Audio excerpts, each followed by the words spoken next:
ಬೆಳೆಹಾನಿ ಪರಿಹಾರಕ್ಕೆ ಸಂಬಂಧಪಟ್ಟಂತೆ ಈಗಾಗಲೇ ಅನೇಕ ಜನ ರೈತ ಬಾಂಧವರು ಕಮೆಂಟ್ಗಳನ್ನು ಮಾಡ್ತಾ ಇದ್ರಿ. ಸರ್ಕಾರ ಹೇಳಿರುವುದೇ ಒಂದು ಪರಿಹಾರ ಆದ್ರೆ ರೈತರ ಖಾತೆಗೆ ಜಮಾ ಆಗಿರುವಂಥ ಪರಿಹಾರದ ಮೊತ್ತವೇ ಬೇರೆ ಆಗಿರುತ್ತೆ. ಏನಂದ್ರೆ ಸರ್ಕಾರ ಹೇಳಿರುವಂಥ ಮಾಹಿತಿ ಪ್ರಕಾರ ಹೆಚ್ಚುವರಿಯಾಗಿ ನಾವು 8,500 ರೂಪಾಯಿಗಳನ್ನು ಪ್ರತಿ ರೈತರ ಖಾತೆಗೂ ಕೂಡ ಜಮಾ ಮಾಡ್ತೀವಿ ಅಂತ ಹೇಳಿದ್ರು. ಅಂದರೆ 1 ಹೆಕ್ಟರ್ಗೆ 17,000ದಿಂದ ಕನಿಷ್ಠ 17,000ದಿಂದ 31,000 ರೂಪಾಯಿವರೆಗೂ ಕೂಡ ನಾವು ಬೆಳೆಹಾನಿ ಪರಿಹಾರವನ್ನು ಜಮಾ ಮಾಡ್ತಾ ಇದ್ದೀವಿ ಅಂತ ಹೇಳ್ತಾ ಇದ್ರು. ಆದರೆ ರೈತರ ಖಾತೆಗೆ ಕೇವಲ 300, 500, 1,200, 800, 14,200 ಇಷ್ಟೇ ಬೆಳೆಹಾನಿ ಪರಿಹಾರ ಜಮಾ ಆಗಿದೆ. ನಿಮಗೂ ಕೂಡ ಎಷ್ಟು ಜಮಾ ಆಗಿದೆ, ಎಷ್ಟು ಜಮಾ ಆಗಿಲ್ಲ ಎಂಬುದನ್ನು ಕಮೆಂಟ್ ಬಾಕ್ಸಲ್ಲಿ ಕಮೆಂಟ್ ಮಾಡಿದರೆ, ಹಾಗಾದರೆ ಎಷ್ಟು ಬರಬೇಕಾಗಿತ್ತು ಪ್ರತಿ ರೈತರಿಗೂ ಕೂಡ ಬೆಳೆಹಾನಿ ಪರಿಹಾರ ಅಂತ ನೋಡೋದಾದ್ರೆ, ಇನ್ನೂ ಕೆಲವೊಂದಿಷ್ಟು ರೈತ ಬಾಂಧವರಿಗೆ ಇದುವರೆಗೂ ಕೂಡ ಯಾವುದೇ ರೀತಿಯಾದಂಥ ಬೆಳೆಹಾನಿ ಪರಿಹಾರ ಜಮಾ ಆಗಿಲ್ಲ. ಅಂಥವ್ರ ಬಗ್ಗೆಯೂ ಕೂಡ ಮಾಹಿತಿಯನ್ನು ಈ ವಿಡಿಯೋದಲ್ಲಿ ಕೊಡ್ತೀನಿ. ಸರ್ಕಾರ ಹೇಳಿದ್ದೊಂದು ಆಗಿದ್ದೊಂದು, ರೈತರ ಖಾತೆಗೆ ಬಂತು ಕಡಿಮೆ ಮೊತ್ತದ ಬೆಳೆಹಾನಿ ಪರಿಹಾರ ಅಂತೇಳಿ. ಈಗಾಗಲೇ ಸರ್ಕಾರ ಹೇಳಿರುವುದು 8,500 ರೂಪಾಯಿಗಳನ್ನು ನಾವು ರಾಜ್ಯ ಸರ್ಕಾರದಿಂದ ಭರಿಸಿ ಹೆಚ್ಚುವರಿಯಾಗಿ ಪ್ರತಿ ರೈತರ ಖಾತೆಗೂ ಕೊಡ್ತೀವಿ ಅಂತೇಳಿ ಮಾನ್ಯ ಮುಖ್ಯಮಂತ್ರಿಗಳು ಹಾಗೂ ಕಂದಾಯ ಇಲಾಖೆ ಸಚಿವರಾದಂತಹ ಕೃಷ್ಣ ಬೈರೇಗೌಡರು ಮಾಹಿತಿಯನ್ನು ಕೊಟ್ಟಿದ್ರು. ಆದರೆ ಅವರು ಹೇಳಿರುವಂತಹ ಹಣವನ್ನು ಯಾವುದೇ ರೈತರ ಖಾತೆಗೂ ಕೂಡ ಇದುವರೆಗೂ ಕೂಡ ಜಮಾ ಮಾಡಿಲ್ಲ. NDRF ರಾಷ್ಟ್ರೀಯ ವಿಪತ್ತು ಪರಿಹಾರ ನಿಧಿ ಮಾರ್ಗಸೂಚಿ ಪ್ರಕಾರ ಬೆಳೆಹಾನಿ ಪರಿಹಾರವನ್ನು ರೈತರಿಗೆ ನೀಡಲಾಗ್ತಾ ಇದೆ. ಇದರಲ್ಲಿ ಮಳೆ ಆಶ್ರಿತ ಅಂಥೇಳಿ ನೀರಾವರಿ ಬಹುವಾರ್ಷಿಕ ಬೆಳೆಗಳಿಗೆ ಪ್ರತಿ ಹೆಕ್ಟರ್ಗೆ ನಿರ್ದಿಷ್ಟ ದರಗಳನ್ನು ನಿಗದಿ ಮಾಡಿದ್ದಾರೆ. ರಾಜ್ಯ ಸರ್ಕಾರವು ಈ ದರಗಳನ್ನು ಹೆಚ್ಚಿಸಿ ಇನ್ಪುಟ್ ಸಬ್ಸಿಡಿಯನ್ನು ಕೂಡ ಹೆಚ್ಚಿಸಿದೆ ಅಂತ ಹೇಳಿದ್ದಾರೆ. ಇಲ್ಲಿ ಉದಾಹರಣೆ ನಾನು ಮಾಹಿತಿಯನ್ನು ಕೊಡ್ತೀನಿ. ಇದು ರೈತರ ಖಾತೆಗಳಿಗೆ ನೇರವಾಗಿ ಡೆಬಿಟ್ ಮೂಲಕ ಜಮಾ ಮಾಡಲಾಗುವುದು ಅಂತ ಹೇಳಿದ್ದಾರೆ. ಇಲ್ಲೊಂದು ರೈತರಿಗೆ ಪ್ರಮುಖ ಮಾಹಿತಿ ಏನಂದ್ರೆ, ಅನೇಕ ಜನ ರೈತ ಬಾಂಧವರು ಕಮೆಂಟ್ಗಳನ್ನು ಮಾಡ್ತಾ ಇದ್ರಿ. ನಮ್ಮದು 14 ಎಕರೆ ಬೆಳೆ ಹಾನಿಯಾಗಿದೆ, 6 ಎಕರೆ ಬೆಳೆ ಹಾನಿಯಾಗಿದೆ, 8 ಎಕರೆ ಬೆಳೆ ಹಾನಿಯಾಗಿದೆ ಅಂತೇಳಿ. ಇಲ್ಲಿ ನಿಮ್ಮದು ಎಷ್ಟೇ ಬೆಳೆ ಹಾನಿ ಆದರೂ ಕೂಡ ನಿಮಗೆ 2 ಹೆಕ್ಟರ್ಗೆ ಮಾತ್ರ ಬೆಳೆ ಹಾನಿ ಪರಿಹಾರವನ್ನು ಒದಗಿಸ್ತಾರೆ. ಅಂದರೆ ನಿಮ್ಮದು 2 ಹೆಕ್ಟರ್ ಅಂದರೆ ಗರಿಷ್ಠ 5 ಎಕರೆ ಅಂದರೆ 4 ಎಕರೆ .94 ಅಂತೇಳಿ ಗರಿಷ್ಠ 5 ಎಕರೆಗೆ ಮಾತ್ರ ನಿಮಗೆ ಬೆಳೆ ಹಾನಿ ಪರಿಹಾರವನ್ನು ಒದಗಿಸ್ತಾರೆ. 5 ಎಕರೆಗಿಂತ ಎಷ್ಟೇ ಹೆಚ್ಚಿಗೆ ಬೆಳೆ ಹಾನಿಯಾಗಿದ್ದರೂ ಕೂಡ ನಿಮಗೆ ಯಾವುದೇ ಕಾರಣಕ್ಕೂ ಕೂಡ ಬೆಳೆ ಹಾನಿ ಪರಿಹಾರವನ್ನು ನೀಡುವುದಿಲ್ಲ.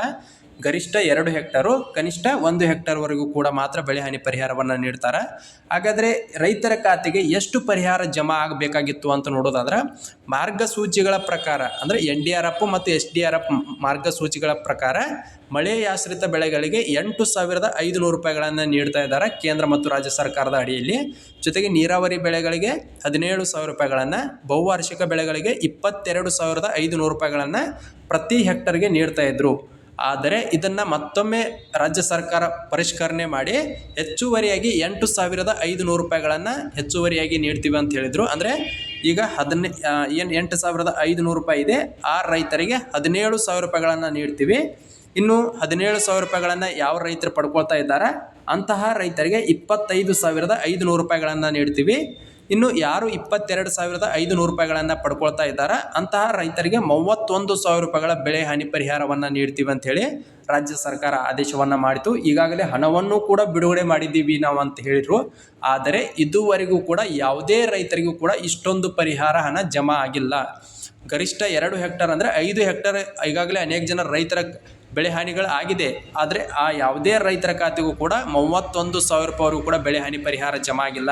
ಅಂದರೆ ಗರಿಷ್ಠ 2 ಹೆಕ್ಟರ್ ಅಂದರೆ ನಿಮ್ದೇನಾದರೂ ಮಳೆ ಆಶ್ರಿತ ಬೆಳೆ ಆಗಿದ್ರೆ, ಎಲ್ಲರದು ಕೂಡ ಆಲ್ಮೋಸ್ಟ್ ಅಲ್ಲಿ ಕಲಬುರಗಿ ಆಗಿರ್ಬೋದು, ಯಾದಗಿರಿ ಆಗಿರ್ಬೋದು, ರಾಯಚೂರು ಆಗಿರ್ಬೋದು, ಈ ವಿಜಯಪುರ ಆಗಿರ್ಬೋದು, ಈ ಉತ್ತರ ಕರ್ನಾಟಕ ಜಿಲ್ಲೆ ಅಡಿಯಲ್ಲಿ ಬರುವಂಥ ಜಿಲ್ಲೆಗಳದೆಲ್ಲವೂ ಕೂಡ ಮಳೆಯಾಶ್ರಿತ ಬೆಳೆಗಳಾಗಿರ್ತಾವೆ. ಇನ್ನು ಬೆಳಗಾವಿ, ಬಾಗಲಕೋಟೆ ಇವೇನಿದೆ ನೀರಾವರಿ ಬೆಳೆಗಳಾಗಿರ್ತಾವೆ. ಕೆಲವೊಂದು ಸೈಡು ಬಹುವಾರ್ಷಿಕ ಬೆಳೆಗಳಾದರೆ ಕಬ್ಬು, ಈ ರೀತಿ ಅಡಿಕೆ ತೋಟಗಳು, ಈ ರೀತಿಯಾದಂಥ ಬಹುವಾರ್ಷಿಕ ಬೆಳೆಗಳಾಗಿರ್ತಾವೆ.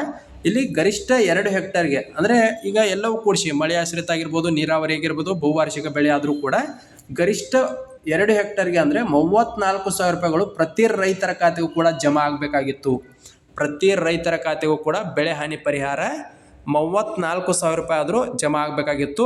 ಆದರೆ ಇದುವರೆಗೂ ಕೂಡ ಯಾವುದೇ ರೈತರ ಖಾತೆಗೂ ಕೂಡ 15,000 ರೂಪಾಯಿ ಮೇಲ್ಪಟ್ಟು ಅಮೌಂಟು ಶಾಂಕ್ಷನ್ ಆಗಿಲ್ಲ. 15,000 ರೂಪಾಯಿ ಮೇಲ್ಪಟ್ಟು ಯಾವುದೇ ರೈತರ ಖಾತೆಗೂ ಬೆಳೆ ಹಾನಿ ಪರಿಹಾರ ಜಮಾ ಆಗಿಲ್ಲ.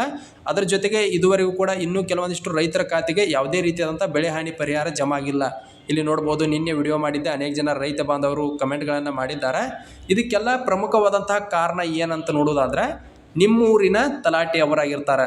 ಯಾಕಂದ್ರೆ ಅವರು ಸರಿಯಾಗಿ ಬೆಳೆಗಳನ್ನು ನಮೂದಿಸಿರುವುದಿಲ್ಲ ಮತ್ತು ಯಾರ್ದೆಲ್ಲ ಬೆಳೆ ಹಾನಿಯಾಗಿದೆ ಅಂತಹ ರೈತರ ಹೆಸರುಗಳನ್ನು ಆ ಪಟ್ಟಿಯಲ್ಲಿ ಸೇರಿಸಿರುವುದಿಲ್ಲ. ಜೊತೆಗೆ ತಲಾಟೆಯವರಾಗಿರ್ಬೋದು, ಹಾಗೆ ಕೃಷಿ ಇಲಾಖೆ ಅಧಿಕಾರಿಗಳಾಗಿರ್ಬೋದು, ತಹಶೀಲ್ದಾರ್ ಅವರಾಗಿರ್ಬೋದು, ಇವರೆಲ್ಲರೂ ಕೂಡ ಸರಿಯಾಗಿ ಬೆಳೆಗಳ ಮಾಹಿತಿಯನ್ನು ನಮೂದಿಸದೇ ಇರುವ ಕಾರಣದಿಂದಾಗಿ ಕಡಿಮೆ ಬೆಳೆ ಹಾನಿ ಪರಿಹಾರ ಬಂದಿದೆ. ಇಲ್ಲಿ ನೋಡ್ಬೋದು, ಬಾಗಲಕೋಟೆ ಜಿಲ್ಲೆಯ ಇಳಕಲ್ ತಾಲೂಕಿನಲ್ಲಿ 7 ಎಕರೆಗೆ 5,900 ರೂಪಾಯಿ ಅಷ್ಟೇ ಬಂದಿದೆ ಅಂತ ಹೇಳಿದ್ದಾರೆ. ಇವರಿಗೆ ಬರಬೇಕಾದ ಬೆಳೆ ಹಾನಿ ಪರಿಹಾರ ಎಷ್ಟು ಅಂದ್ರೆ ಇಲ್ಲಿ ಮಾಹಿತಿಯನ್ನು ಕೊಡ್ತು ನೋಡ್ರಿ, ನಿಮಗೆ ಎಷ್ಟು ಬರಬೇಕಾಗಿತ್ತು ಅಂತೇಳಿ. ಜೊತೆಗೆ ನಿಮಗೂ ಕೂಡ ಎಷ್ಟು ಬಂದಿದೆ ಅಂತೇಳಿ ಕಮೆಂಟ್ ಬಾಕ್ಸಲ್ಲಿ ಕಮೆಂಟ್ ಮಾಡಿರಿ. ಇಲ್ಲಿ ಹಾಕಿದಾರಲ್ಲ ಈ ಕಮೆಂಟ್ಗೆ ನಾನು ಉತ್ತರವನ್ನು ಕೊಡೋದಾದ್ರೆ, ನಿಮಗೆ 2 ಹೆಕ್ಟರ್ಗೆ ಬೆಳೆ ಹಾನಿ ಪರಿಹಾರವನ್ನು ನೀಡಬೇಕಾಗಿತ್ತು. ಎಷ್ಟು ಬರಬೇಕಾಗಿತ್ತು ಅಂದ್ರೆ 51,000 ರೂಪಾಯಿವರೆಗೂ ಕೂಡ ಬೆಳೆ ಹಾನಿ ಪರಿಹಾರ ನಿಮ್ಮ ಖಾತೆಗೆ ಜಮಾ ಆಗಬೇಕಾಗಿತ್ತು. ಆದರೆ ಅವರಿಗೆ ಜಮಾ ಆಗಿರುವುದು ಕೇವಲ 5,900 ರೂಪಾಯಿಗಳು ಮಾತ್ರ. ಅದೇ ರೀತಿಯಾಗಿ ರಾಯಚೂರಿಗೂ ಕೂಡ ಇನ್ನೂ ಜಮಾ ಆಗಿಲ್ಲ. ಕಲಬುರಗಿ ಜಿಲ್ಲೆಯಲ್ಲೂ ಎಷ್ಟೋ ಜನಕ್ಕೆ ಜಮಾ ಆಗಿಲ್ಲ. ಇಲ್ಲಿ 4 ಎಕರೆಗೆ 6,800 ರೂಪಾಯಿ 2 ಸಲ ಬಂದಿದೆ ಅಂತ ಹೇಳಿದ್ದಾರೆ. ಒಟ್ಟು 13,400 ರೂಪಾಯಿಗಳ ಅಮೌಂಟು ಶಾಂಕ್ಷನ್ ಆಗಿದೆ. ನಿಮಗೆ ಬರಬೇಕಾಗಿರುವುದು 34,000 ರೂಪಾಯಿಗಳ ಅಮೌಂಟು ಶಾಂಕ್ಷನ್ ಆಗಬೇಕಾಗಿತ್ತು. ಇದೇ ರೀತಿಯಾಗಿ ಅನೇಕ ಜನ ರೈತ ಖಾತೆಗೆ ಇದುವರೆಗೂ ಕೂಡ ಬೆಳೆ ಹಾನಿ ಪರಿಹಾರ ಜಮಾ ಆಗಿಲ್ಲ. ಸರ್ಕಾರ ಹೇಳಿರುವುದೇ ಒಂದೇ, ರೈತರ ಖಾತೆಗೆ ಜಮಾ ಆಗಿರುವ ಮೊತ್ತವೇ ಬೇರೆ ಆಗಿರುತ್ತೆ. ಈ ರೀತಿ ಸರ್ಕಾರವು ರಾಜ್ಯದ ರೈತರಿಗೆ ಮೋಸ ಮಾಡ್ತಾ ಇದೆ. ಇಲ್ಲಿ ಬೆಳೆ ಹಾನಿ ಪರಿಹಾರವನ್ನು ಕೂಡ ಸರಿಯಾಗಿ ಒದಗಿಸ್ತಾ ಇಲ್ಲ. ಈಗಾಗಲೇ ಬಿಡುಗಡೆ ಮಾಡಿದ್ದೀವಿ, ಅಷ್ಟು ಸಾವಿರ ಕೋಟಿ ಬಿಡುಗಡೆ ಮಾಡಿದ್ದೀವಿ ಅಂತ ಹೇಳಿದ್ದಾರೆ. ಇನ್ನೊಂದು ಪ್ರಮುಖವಾದಂಥ ಮಾಹಿತಿ ಏನಂದ್ರೆ, ಕಲಬುರಗಿ ಜಿಲ್ಲೆಯವರು ಯಾರೆಲ್ಲ ಕಲಬುರಗಿ ಜಿಲ್ಲೆಯವರು ಇದ್ದೀರಿ, ಕಲಬುರಗಿ ಜಿಲ್ಲೆಯಲ್ಲಿ ಯಾರ್ದೆಲ್ಲ ರೈತರ ಪಟ್ಟಿಯಲ್ಲಿ ನಿಮ್ಮ ಹೆಸರು ಬಿಟ್ಟು ಹೋಗಿದೆ, ಯಾರನ್ನೆಲ್ಲ ಸೇರಿಸಿಲ್ಲ ಅಂಥವರನ್ನು ಮತ್ತೊಮ್ಮೆ ಸೇರಿಸಲು ಅವರು ಮೀಟಿಂಗನ್ನು ಮಾಡಿ ಆದೇಶವನ್ನು ಮಾಡಿದ್ದಾರೆ. ಇನ್ನು ಸದ್ಯದಲ್ಲೇ ಉಳಿದ ರೈತರ ಖಾತೆ ಕೂಡ ಅಮೌಂಟ್ ಶಾಂಕ್ಷನ್ ಆಕೈತೆ ಅಂತೇಳಿ ಕೆಲವೊಂದಿಷ್ಟು ಮೂಲಗಳಿಂದ ತಿಳಿದು ಬಂದಿರ್ತೈತಿ. ಇನ್ನು ಉಳಿದಂಥ ರೈತರ ಖಾತೆಗೂ ಕೂಡ ಈ ವಾರದಲ್ಲಿ ಜಮಾ ಆಗುವಂಥ ನಿರೀಕ್ಷೆ ಇದೆ. ಆದರೆ ನಿಮಗೆ ಯಾವುದೇ ಕಾರಣಕ್ಕೂ ಕೂಡ 34,000 ಆಗಿರ್ಬೋದು, 17,000 ಇಷ್ಟು ಅಮೌಂಟು ಶಾಂಕ್ಷನ್ ಆಗುವುದಿಲ್ಲ, ಕಡಿಮೆ ಅಮೌಂಟ್ ಬರುತ್ತಾ ಅಂತ ಹೇಳ್ತಾ ಇದು ಇವತ್ತಿನ ಬೆಳೆ ಹಾನಿ ಪರಿಹಾರಕ್ಕೆ ಸಂಬಂಧಪಟ್ಟಂತೆ ಒಂದು ಪ್ರಮುಖವಾದಂತಹ ವಿಡಿಯೋ ಆಗಿರುತ್ತೆ. ಈ ವಿಡಿಯೋನ ಇಲ್ಲಿಗೆ ಮುಗಿಸ್ತಾ ಇದ್ದೀನಿ. ಜೊತೆಗೆ ಯಾರಿಗೆಲ್ಲ ಎಷ್ಟು ಬೆಳೆ ಹಾನಿ ಪರಿಹಾರ ಜಮಾ ಆಗಿದೆ ದಯವಿಟ್ಟು ಕಮೆಂಟ್ ಬಾಕ್ಸಲ್ಲಿ ಕಮೆಂಟ್ ಮಾಡಿರಿ ಅಂತ ಹೇಳ್ತಾ, ಇದು ರಾಜ್ಯ ಸರ್ಕಾರ ರಾಜ್ಯದ ರೈತರಿಗೆ ಕಣ್ಣೊರೆಸುವಂತಹ ಕೆಲಸವನ್ನು ಮಾಡ್ತಾ ಇದೆ. ಅತಿ ಕಡಿಮೆ ಬೆಳೆ ಹಾನಿ ಪರಿಹಾರವನ್ನು ನೀಡ್ತಾ ಇದೆ. ಕೇವಲ 500-1,300 ಎಕರೆಗೆ ನೀಡಿದರೆ ಅದು ಕೇವಲ ಒಂದು ಬೀಜದ ಪ್ಯಾಕೆಟ್ಗೆ ಅಮೌಂಟ್ ಕೂಡ ಬರುವುದಿಲ್ಲ ಅಂತ ಹೇಳ್ತಾ ಈ ವಿಡಿಯೋನ ಇಲ್ಲಿಗೆ ಮುಗಿಸ್ತಾ ಇದ್ದೀನಿ.